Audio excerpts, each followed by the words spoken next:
Begin what's trending with mixed reactions here in Nigeria to a new video from U.S. Senator Ted Cruz in which he claims that Nigerian officials at the highest levels are complicit in facilitating the mass killing of Christians in the country. Now, the senator making these claims on Tuesday during a Senate Foreign Relations Subcommittee hearing on the U.S. counterterrorism strategy in Africa, with Cruz stating that Nigeria's promises to do more on insecurity have not been kept. Let's watch. Nigerian officials have been, unfortunately, complicit in facilitating these atrocities. At the state level, a dozen Nigerian states implement Islamist blasphemy and Sharia laws. At the federal level, the government looks the other way at Islamist violence.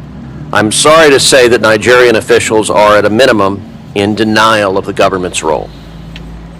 And of course, every time Ted Cruz says something, social media has to react. We'll take one reaction from someone called New Rain, who says Nigeria is a sovereign country. This is a post on X, on paper. Yet, when officials are accused of complicity, the government remains silent. Shouldn't that silence itself warrant a response? Is it not their duty to either debunk the claims or explain what measures they're taking?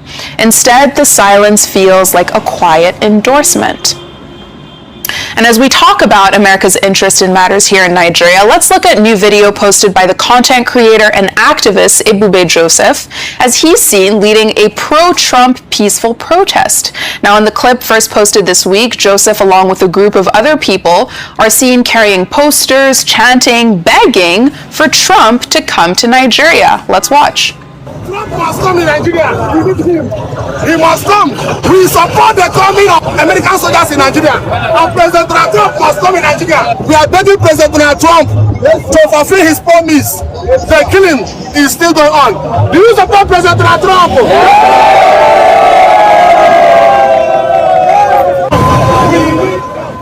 Now then, by taking all of this together, the verdict is still out regarding the actual U.S. impact here in Nigeria. Beyond the U.S. strikes that took place in December, the U.S. troops that arrived in February, and the months-long back-and-forth meetings between both countries, attacks are still happening, people are still in captivity, and yet there's still a sector of Nigerians that are waiting for Trump to show up. I mean, is Trump coming anytime soon? Well, you know what? We don't know what Trump's next move is. That's the honest truth. You know, if you think he's going left, he'll go right. So only God knows what his plans are. But this is unfortunate, Annie. My stance on this has been consistent, which is that foreign interference or even foreign collaboration has brought a checkered set of results to the rest of the world. There's so many examples of failed foreign intervention plans, military interventions, to point to numerous. We'd be here for hours. We can speak of Libya, Syria, Sudan. The list goes on. However, when you look at these people and you look at the statistics of what insecurity is doing to all groups, Christians, Muslims, and atheists and traditional believers across the country, concentrated in the north. And the fact that we're seeing almost what I could call a lackadaisical way of treating the situation, you can't blame people for looking for an alternative place for help. The social contract between the government and the people has been broken. The people feel that they can't turn to their own for help, so they are now looking for whatever figureheads they think might bring solution. Is Donald Trump the solution? I highly doubt it. However, I'm just trying to make the point that when people become hopeless, they look for something to have hope in, and that's what's happening here. Now, on the Senate floor yesterday, there was a heated debate about what to do, how to tackle this situation. There was a Senator, Abdul Ningi, who had said that all political activities should be stopped, especially in some key 8 states, until insecurity has been dealt with. And I stand with that, because you find that politicians are campaigning, they're holding rallies, they're holding congresses, all manner of activities are happening. Money is being spent. That's the focus for now. But the governance, the element of governance, which is all about security, seems to have been taken to the back burner. We can't begin to list the number of people currently in captivity. Right now we're speaking about the 416 that are in Boko Haram's captivity. The clock is ticking on that. And the several other groups that are no longer headline news but are still in captivity. So on that, I think we can't reiterate enough. It's time for the government to really buckle down. They said that the solution was state police. There were marching orders from the president when we got the new Inspector General of Police, Tunji Disu, to say, move with this quickly. He spoke to the Senate as well. That's the president said, move with this quickly. But here we are almost a month after that. Nobody has moved quickly. We've forgotten. The Senate even went on break. They took a vacation. They've just resumed. Yet there's no progress. We're seeing our top military brass being eliminated. We're seeing, yes, the army is pushing back. We are seeing some reports of the army being successful in a number of operations. But as you can see, there are several groups that are still not being touched by that, and the insecurity situation remains pretty dire for majority of people, especially in certain parts of the country. Absolutely, and that's a perfect segue into our next story, because in a similar vein, there's this new report from Channel 4 News which is trending online right now because it takes a closer look at how a village just outside Jos has now ominously been renamed the Village of Widows because of the extent of killings that men and children in that community face every day. Now, the documentary itself first came out last week, but a particular clip of a woman recounting the horror of how terrorists broke into her home in the middle of the night has been trending. Let's see why.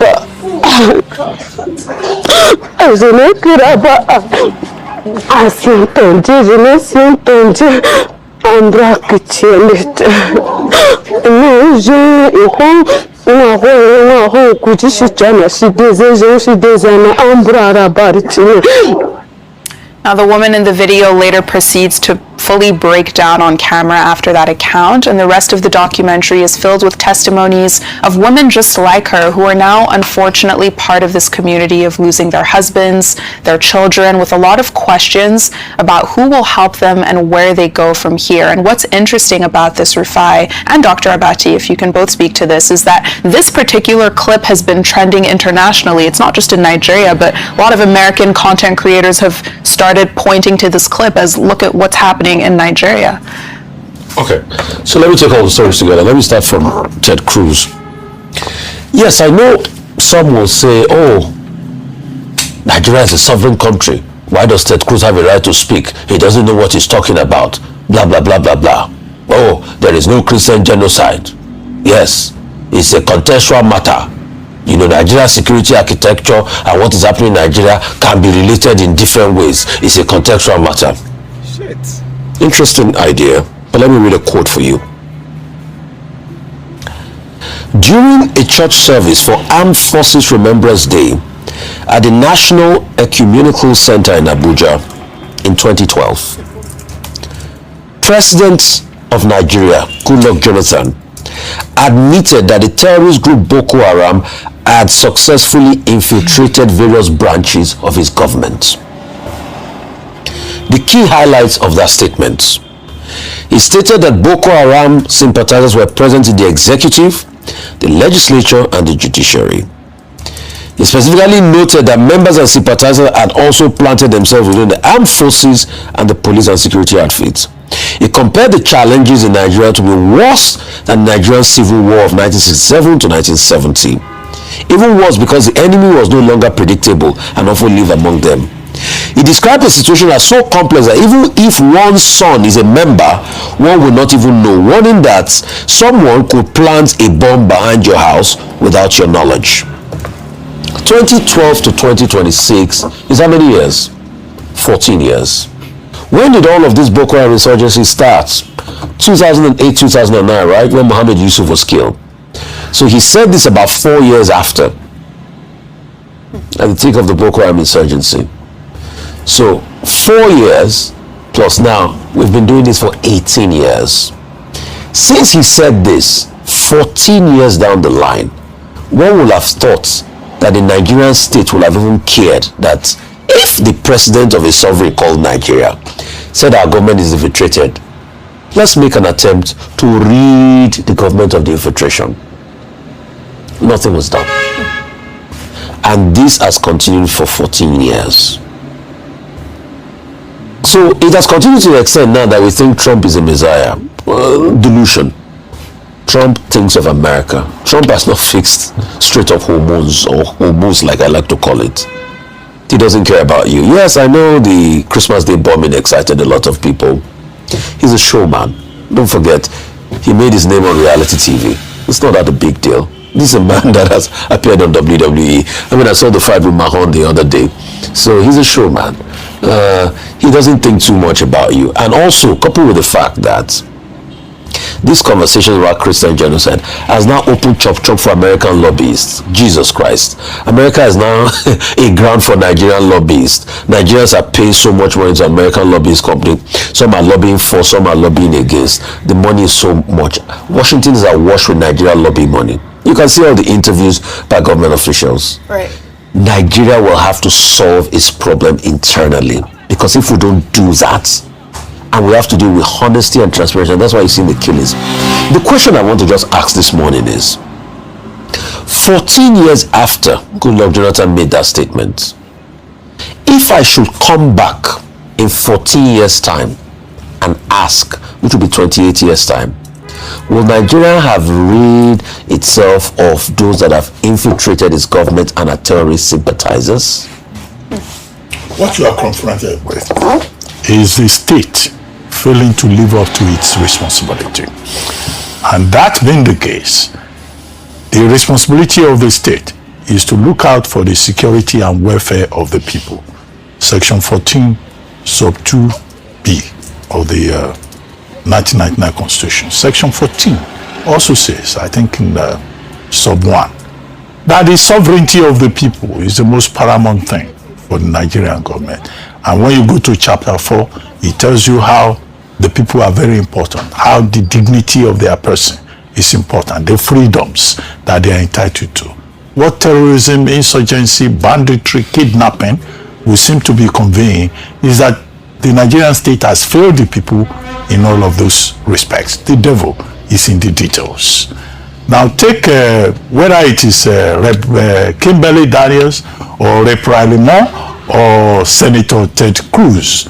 Now these are Americans expressing their concerns first and foremost as Christians, defending the interests of Christians in Nigeria. They are also members of a human community. We keep saying that in a globalized world, you are responsible not just to your own people, but also to the international community in a rules-based order that the world is operating. The only caveat is that, you know, these Christian evangelists from the United States, they are concerned only about Christians. But is it the truth that other people are being brutalized in Nigeria? That is the truth. Muslims, Christians, you know, traditional worshippers, we're all in this, kettle called Nigeria that has become combustible. This pressure cooker called Nigeria, in which all of us are feeling the heat. The residual point is that the Nigerian government needs to do a lot more, which was the point in the National Assembly yesterday, with concerned representatives of the people saying, look, a lot more needs to be done, even if we have to pay ransom to get the 416 persons still in captivity, Boko Haram captivity, to get them free.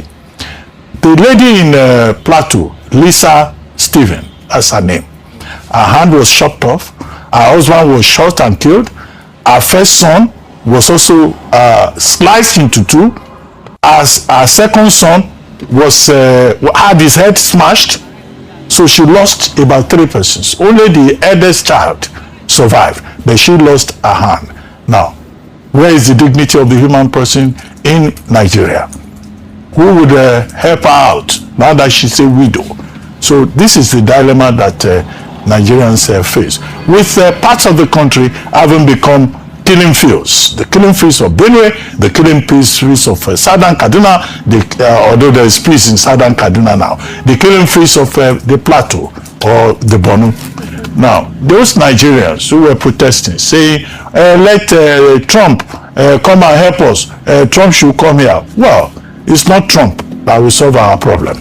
It is the Nigerian people that will solve their own problems. And the time to begin to solve that problem was long ago, yesterday. And just as an aside, those persons who are saying, Trump, come to Nigeria, Trump, come on.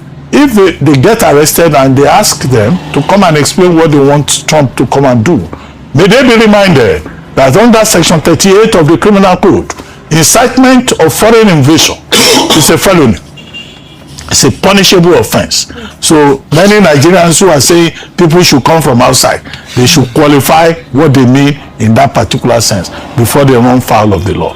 The American soldiers are already here, helping us with surveillance, reconnaissance, and intelligence. The question to now ask is, what is the quality of that collaboration? How is the Nigerian government making use of that intelligence and that support that the Americans are already providing? And in any case, Trump will not come here physically. He has more than enough on his plate in other parts of the world. That's true, but we never know. I mean, He will come here physically. who knows? Who knows? Who knows? Probably not, but who knows?